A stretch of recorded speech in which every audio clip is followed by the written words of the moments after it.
Rain hammered the hospital parking lot long after midnight.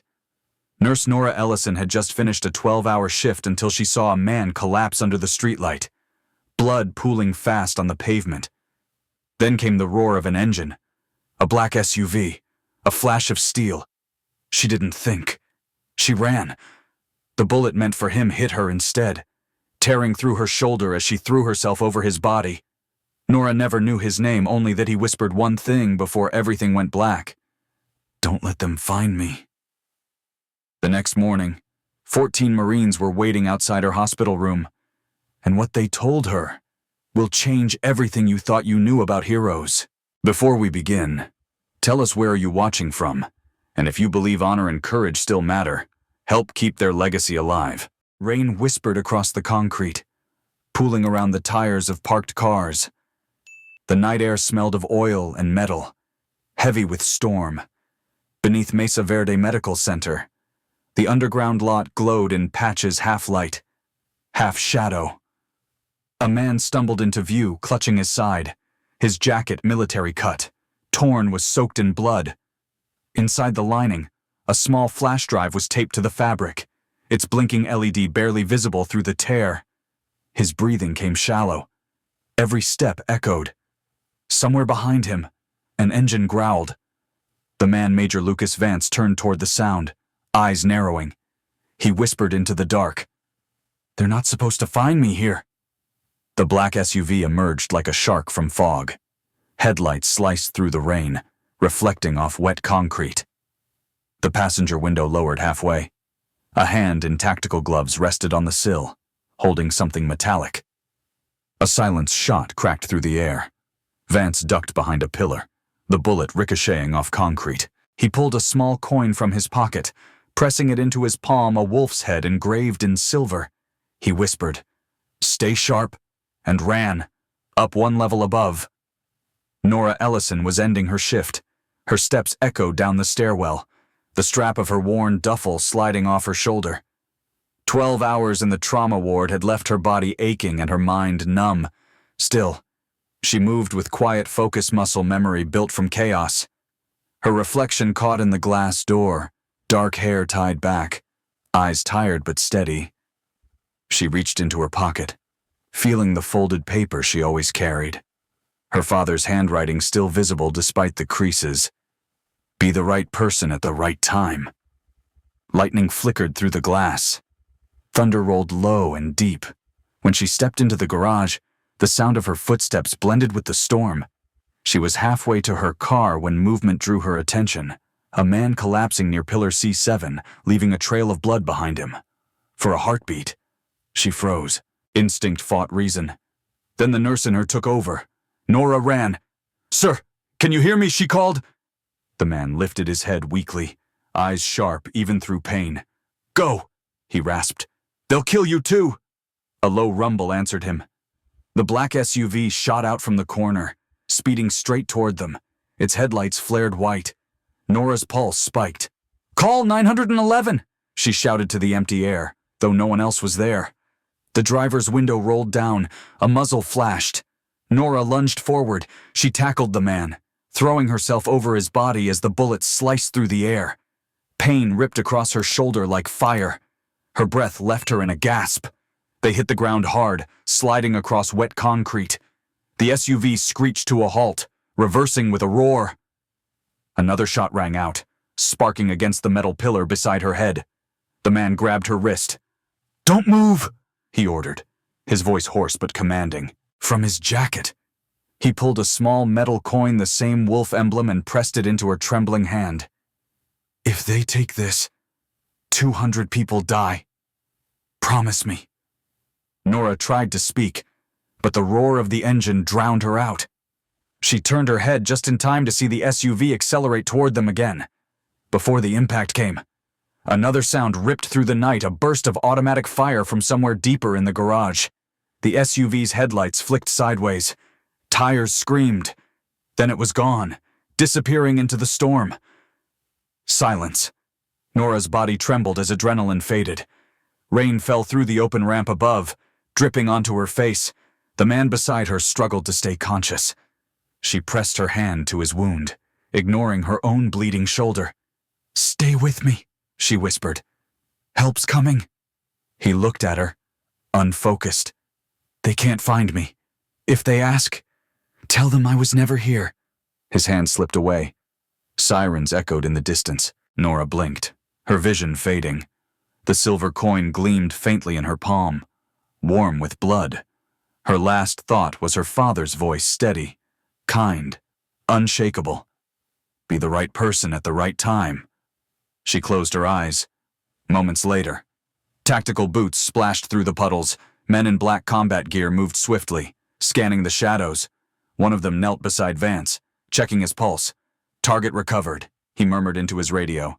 "Civilian down. Evacuate both. No public record." The sound faded into the storm. By the time the EMTs arrived, the SUV was gone. The floor was streaked with blood, but there was only one patient left to find.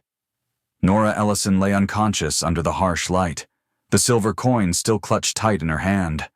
A steady beeping pulled Nora back from the dark. White ceiling, the sterile scent of antiseptic. Her arm was immobilized, the bandage thick across her shoulder. For a moment she didn't remember where she was. Then the gunfire came rushing back. "Doctor." Elena Crow stood at her bedside, clipboard in hand. "You're lucky," she said gently. "The bullet passed clean through. You'll be fine with rest." Nora tried to lift her head.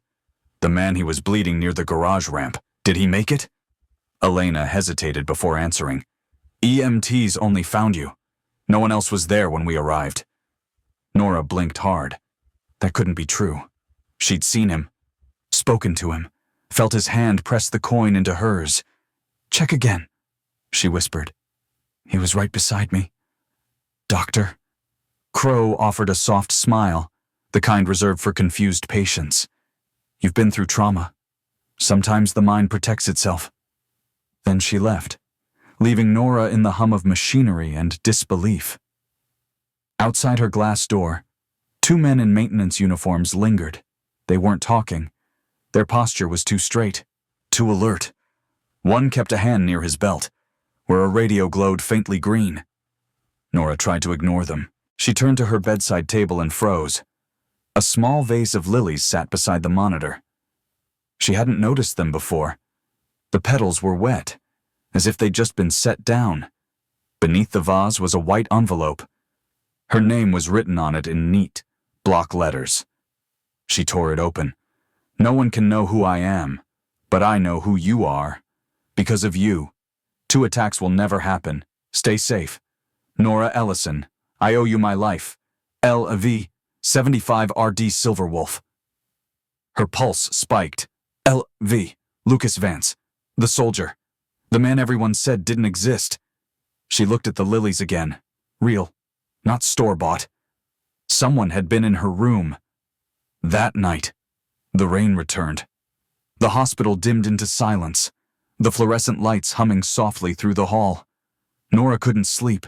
Every time she closed her eyes, she saw headlights, heard the hiss of tires, felt the heat of the bullet. Just after midnight, a faint metallic click echoed from her door. Her eyes snapped open. The handle turned slowly. 2 figures entered, wearing white scrubs and surgical masks. Their steps were measured, too heavy for nurses. One carried a syringe. The other's hand brushed against a concealed weapon. Nora's instinct screamed. She stayed still until the first man reached for her IV line. Then she kicked the rolling tray hard, knocking the syringe across the floor. The second man cursed and drew a gun fitted with a suppressor. The shot shattered the IV pole instead of her chest. Glass rained across the floor. Outside, an alarm blared short, muffled, then cut off. The hallway exploded with motion. The 2 maintenance men burst through the door, weapons drawn. Gunfire snapped like fireworks. The intruders fired back, diving behind the bed. Nora crawled for cover, heart pounding. One bullet struck the oxygen tank near the wall. It hissed violently. The smell of gas filled the room.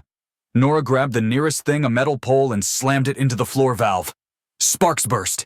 The explosion shook the room like thunder. Smoke rolled through the hall. A ceiling light crashed down, scattering embers across the tile.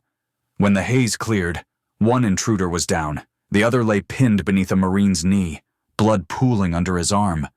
"You okay, ma'am?" one of the soldiers asked, scanning the corners with his rifle. Nora nodded, coughing through smoke. "Who were they?" The Marine picked up a phone that had fallen from the attacker's pocket. On the cracked screen, one message glowed bright. "Kill the witness. Eliminate Vance's asset." He met her eyes. "That'd be you." "Ma'am." Before she could reply, another Marine entered, speaking into his earpiece. "Breach neutralized. Target secure. Civilian alive." His gaze lingered on Nora. "Colonel Hale requests immediate protection detail." They moved quickly, clearing the room. One dragged the unconscious attacker away. Another sealed the door with a magnetic lock. Within minutes, the chaos faded to silence again. Nora sat on the edge of the bed, trembling. Her shoulder burned, and smoke still hung in the air. She looked down at her hand. The silver coin gleamed faintly through the soot. She closed her fingers around it. The metal felt warm, alive. Someone had tried to kill her for reasons she still didn't understand. Whatever she'd stepped into, it wasn't over. Out in the corridor, the last Marine gave her a nod before disappearing into the elevator. His radio crackled faintly as the doors shut. "Package secure. No further contact." Nora leaned back against the wall, letting the adrenaline drain from her system. Then she whispered the words she'd grown up hearing every day. "Be the right person at the right time." She didn't know what it meant now, but she knew one thing for certain. Whoever Lucas Vance really was, saving him had pulled her into a world where right and wrong were separated by seconds, and she wasn't done yet. The hospital woke to whispers the next morning. Windows still bore cracks from the explosion, and security cameras now lined every hallway. Nora Ellison sat upright in her bed, her shoulder bandaged tight. She hadn't slept. Every sound in the corridor sounded like a footstep coming for her. At 0900, the door opened, and the man she'd only heard about stepped inside. Colonel Patrick Hale, Marine Intelligence Division. Tall, clean-cut, with eyes like winter steel.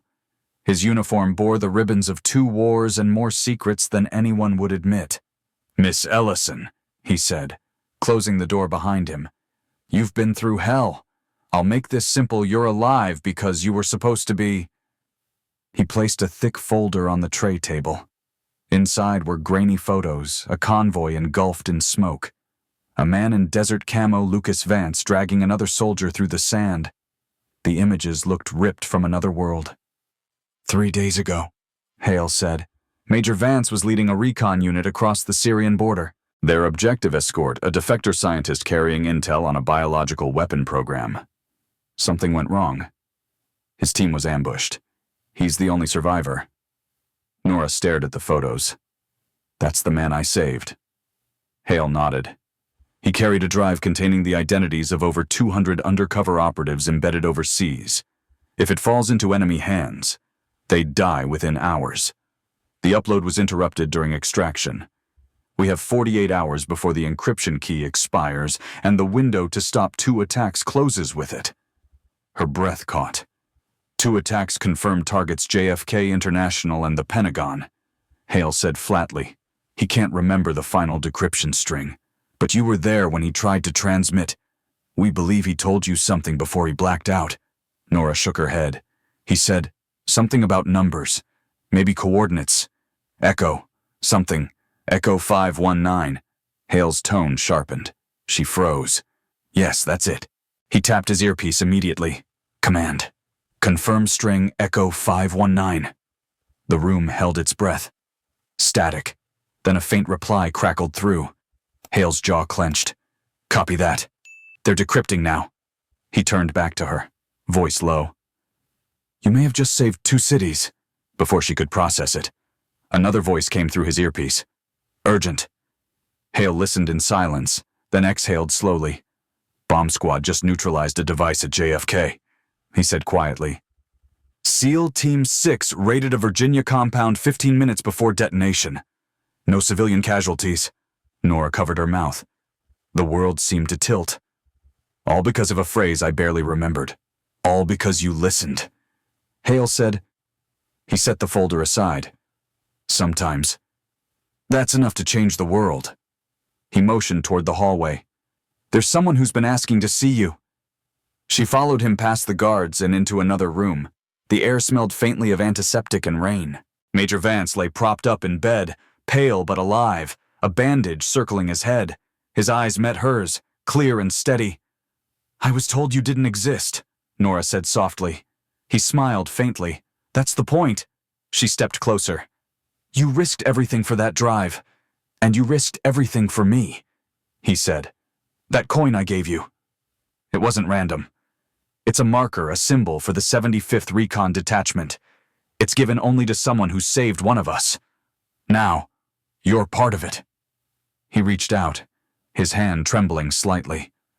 They call it a silver wolf coin. We don't hand them out lightly. Nora looked down at it, feeling its weight. I thought it was just a token. Vance shook his head. It's proof that courage still exists. Hale stepped forward. Major Vance will make a full recovery. Once he's cleared, he's being reassigned. But there's one more thing you should know. He glanced at the photograph on Nora's nightstand, the one of her father. His expression softened. Jack Ellison, he murmured. Your father saved my life in Fallujah. I'd have died in that sand if not for him. Nora blinked. You knew my father. I owed him a debt I could never repay, Hale said. Looks like his daughter just paid it forward. The room fell quiet. For the first time since the shooting, Nora felt the air lighten. She traced the scarf edge on her wrist, the one piece of her father's old uniform she'd kept. Hale straightened his jacket. You'll be discharged tomorrow. Marines will escort you. But know this, people like you, who don't look away, who run toward danger, we don't forget them. Vance smiled faintly. Your father would have been proud. Nora looked at both men, the weight of the last 72 hours sinking in. The chaos, the blood, the sleepless nights, all of it had meaning now. She nodded slowly, her voice steady. He taught me one thing. You don't wait to be ready, you act when someone needs you. Hale paused at the door. He said the same to me 20 years ago. As the colonel left, Nora stayed beside Vance's bed, the coin glinting under the soft light. Outside, the last of the storm clouds were breaking apart, sunlight piercing through the glass. She whispered to herself, just loud enough for the quiet room to hear, be the right person at the right time. And for once, she believed it. The morning sun hit the hospital windows like liquid gold. For the first time in days, the sky was clear, calm, and impossibly blue. Nora Ellison stood by her bed, one arm in a sling, watching the light crawl across the tile floor. Her discharge papers lay on the tray beside her. The silver coin rested against her collarbone, warm from her skin. A knock at the door. Colonel Hale stepped in, his uniform spotless, the air around him carrying quiet gravity. You're free to go, he said. But before you leave, there's something we'd like you to see. Nora followed him through the quiet halls. Nurses stood a little straighter as she passed. Conversations paused. Even the hum of machines seemed to fade. There was something unspoken hanging in the air, anticipation, maybe reverence. They stopped at the elevator. Hale pressed the button for the ground floor and said, without looking at her, Do you know why your father never talked about Fallujah? Nora frowned. He said it wasn't worth remembering. Hale's voice softened. He saved 22 men that day. One of them was me. I was a lieutenant, bleeding out, convinced it was over. Jack Ellison dragged me across the sand and told me something I've never forgotten. Be the right person at the right time. I guess the lesson stuck. The elevator doors opened to the hospital lobby. The air was brighter here, sunlight spilling through glass like a cathedral. Nora's steps slowed. Every person she passed was silent, watching. 14 Marines stood in formation at the center of the lobby. Uniforms immaculate, shoes gleaming. Their presence filled the space like music without sound. At their head stood Major Lucas Vance, his arm still bandaged but his posture straight, unyielding. Hale nodded toward him. He insisted on being here. Vance stepped forward, his voice steady but carrying weight. 3 nights ago, you did something no one else would have done. You didn't know me. You didn't know the mission. You just saw someone bleeding in the dark and chose to act. He motioned for one of the Marines to step forward. The soldier carried a small black case trimmed in brass. When he opened it, the air seemed to hold still.